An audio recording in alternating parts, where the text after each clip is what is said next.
Hello viewers, আজকে আপনাদের দই মেকারে দই বানানো দেখাবো। এটা যে কোনো কোকোরিজ দোকানে পাবেন। 1 কেজি দুধকে জাল দিয়ে আধা কেজি করে নেবেন এবং আধা কাপ চিনি দিবেন। মিষ্টি বেশি খেতে চাইলে চিনির পরিমাণ বেশি দিবেন। গুঁড়া দুধ মিশিয়ে নেবেন 3 চামচ এবং ক্যারামেল তৈরি করতে হবে। ব্রাউন কালারের দই যদি করতে চান, চিনি দিয়ে একটা পাত্রে, তারপর ওইটাতে পানি দিয়ে ক্যারামেল করে তারপর ওই আধা কাপ দুধটা মিশিয়ে নেবেন। মিশিয়ে নেওয়ার পরে দই আড়ং বাজার থেকে আড়ং দই কিনে নেবেন। সেটা আপনি আলাদা হাতে করে ব্লেন্ড করে নেবেন। আর ব্লেন্ডিং মেশিন থাকলে দুইটা একসাথে মিশিয়ে আপনারা ব্লেন্ড করে নেবেন। দুধ এবং দইটা একসাথে মিশিয়ে ওই ক্যারামেল মিশ্রিত দুধটি এখানে ঢেলে দিবেন। তারপর দই মেকারে এটা ঢেলে দিবেন।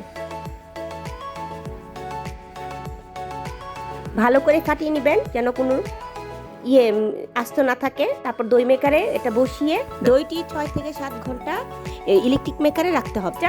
ওখানে সুইচ অন করতে হয় না, শুধু দই মেকারের প্লাগটা লাগিয়ে দেবেন এবং